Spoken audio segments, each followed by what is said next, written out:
ڕاکردنا پارێزبەندیە یاسایی حەسانە لەسەر پەرلەمانتارین هەدەپە ئەگەر بەریان نەهاوە گەڤێکی لێ دەهات تەماشەکردن پێنەها بووە پرۆژەیەک و نزیک دەبا بکەوێ قۆناغا جێبەجێکردنێدا. ئەحمەد داود ئۆغلو سەرۆکوەزیرەی تورکیای ڕاگەاند پرۆژەیەک هاتی ئامادەکردن بۆ ڕاکردنا حەسانە لەسەر هێژمارەك پەرلەمانتارین هەدەپە و ئاشکارا کرد دەڤان نزیکاندا دەربارەی پرۆژەیە دەگەل سەرۆکی پەرلەمانی تورکیای دەجوێن.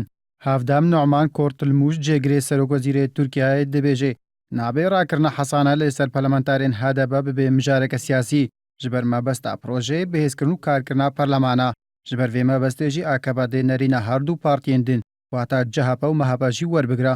Heya got niha hatiye zanîn akebadê di projeyê de 5 perlementarên HDP kiriye armanc ji bo Hesanê ji wan bistênê ew 5 perlementarên HDP jî her yek ji hevserokên HDP Selaheddîn Demirtaş û Fîgin Yüksekdağ û Sirey Sûreya Ondar perlementarê Enqereyê HDP Serma Irmak perlementarê Colemêrk و آرتور کورکچوک پەرلەمانتاری ئەزمیرەیە هەدەپانە گۆ بە هەوڵات دابەشکردنا تورکیای ji aliyê AKP tên tohmetbar kirin.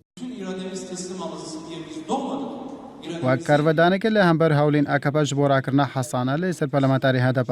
Selaheddîn Demirtaş hevserokê HDP hişyariya standina Hesanê ji perlemantarên Partiya xwe da û ragihand dê karvedanên tund li pey xwe bêne û gev kir eger bê û Hesanê ji ser her perlemantarî partiya wê bê standin wê hemû perlemantarên din baykota perlemanê bikin.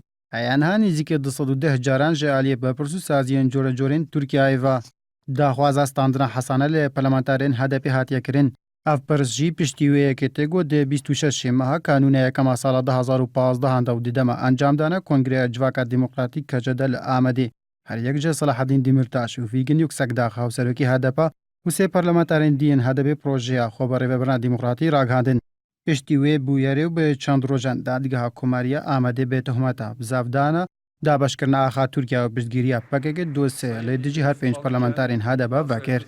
Ji birî ji HDP heya niha Partiya Netewperesta Tirkiye MHP piştgiriya xwe jê bi projeya standina Hesanê lê perlemantarên HDP ragihandiye. Bercê çend rojan jî Dewlet Baxçelî serokê MHP ragihand û dê di nav perlemanda hemû tiştî bikin heya Hesanê ji perlemantarên HDP bistênin û got jî ne bi tenê standina Hesanê lê divê rûberwê wa mîdyayan jî bibin ku lê dijî projeyê disekinin. Lê divê navberê de heya niha helwêsta Partiya Gela Komarî CHP nezelala û ragihand di civîna dahatiya partiya wan dê ser vê babetê biaxivin û piştre helwêsta xwe aşkera bikin. Vê nêrîna beşek ji çavdêran standina Hesanê ji perlemantarên HDP. Dê rewşa Tirkiye û Bakurê Kurdistanê aloztir bike û Kurdê ziyatr ji hikûmeta Tirkiyeyê bêhêvî bibin.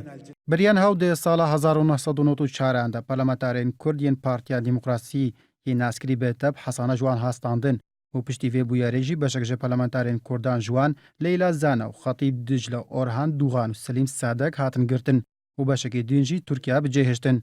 Sala 1994 dema Hesanê lê ser perlemantarên deb hastandin ji şerê navbera PKK û Supayê Tirkiyeyê dijwartir bû. Pê diçe vê carê jî ji agera standina Hesanê lê perlemantarên HDP şerê navbera PKK û artêşa Tirkiyeyê dijwartir bibe.